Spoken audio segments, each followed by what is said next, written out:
everybody.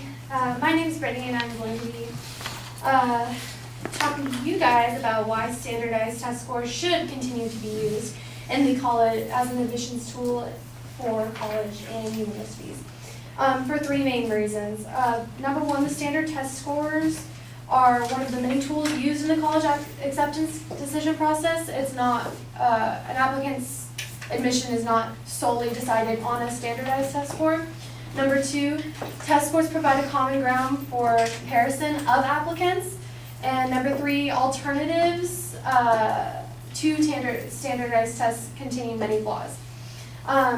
So to begin, I'm going to define standardized testing for you guys.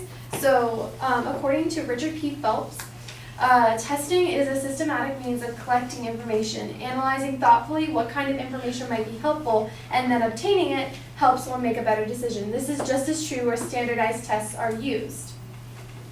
So tests are measurement of one's knowledge. Standardized tests are the same. They're not any different.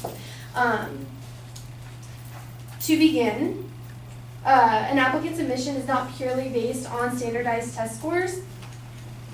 It's possible for an applicant to be admitted on much more than a standardized test score. For example, the College Board refers to this in an article called 8 Things to Know About How Colleges Use Admission Tests. And according to the College Board, when they use scores in admission decisions, different colleges weigh these scores differently. But no matter which college you're applying to, test scores are not the most important factor. Colleges give most weight to your grades and the rigor of your classes. So having a bad standardized test score isn't going to eliminate your chances of getting into a college. Number two, and then standardized tests could strengthen an applicant's otherwise weak application due to poor GPA or poor essay submissions. So if you do well on a standardized test, it's actually going to help you get into college, not hurt you, if you have like a bad GPA or something.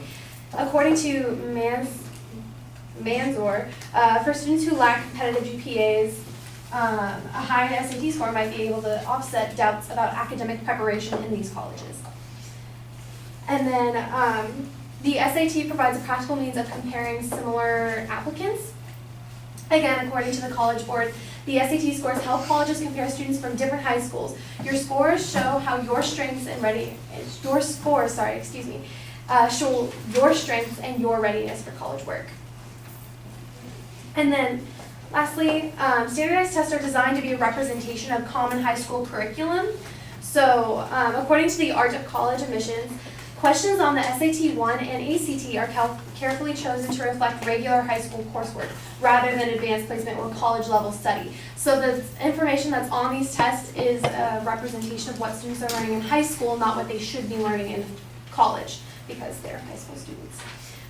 To move on, the current system has benefits such as having a positive effect on student achievement.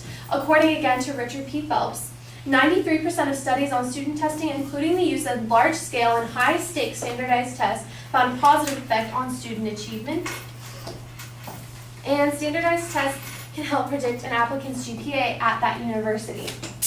According to N. Christopherson, regression analysis shows that SAT is a significant predictor of both first semester GPA and cumulative GPA.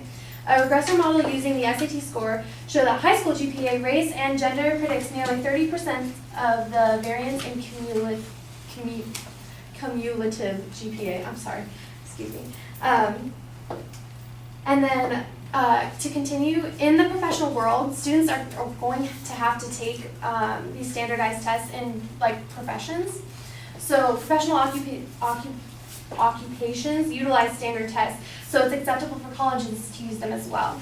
According to Donald R. McAdams, physicians, lawyers, real estate brokers, and pilots all take high-stakes standardized tests to ensure that they have the necessary knowledge for their profession. So these standardized tests are actually helping prepare these students better for their professions outside of college. And it's not just these professions.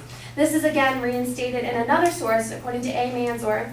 that most graduate programs also require standardized tests such as the GRE, the GMAT, the LSAT, or the MCAT as part of the graduate application process. So the SAT is helping not only students get to college, but also graduate students get to graduate school. And then lastly, other alternatives besides standardized test scores have serious flaws. For example, substituting standardized tests with teacher-graded assessments for standardized tests can be subjective and unreliable. According to Richard P. Phelps, most teachers are not trained in testing and measurement, and research has shown many teachers consider non-cognitive outcomes, including student class participation, perceived effort, progress over the period of the course, and comportment, which are irrelevant to subject matter mastery. To continue, colleges who have test-optional standardized tests does not increase the number of minority students, as my opponent has stated. According to When Colleges Go Test-Optional, Who Benefits in Forbes magazine, a study published last year examines 180 selected liberal arts colleges, 32 of which have test-optional policies, and find no significant differences in these increases in minority or Pell Grant students between those that have adopted test-optional policies and those who have not. So this basically means that if a college has a test-optional policy, it doesn't have that much of a minority difference as opposed to a liberal college who doesn't have a test-optional policy.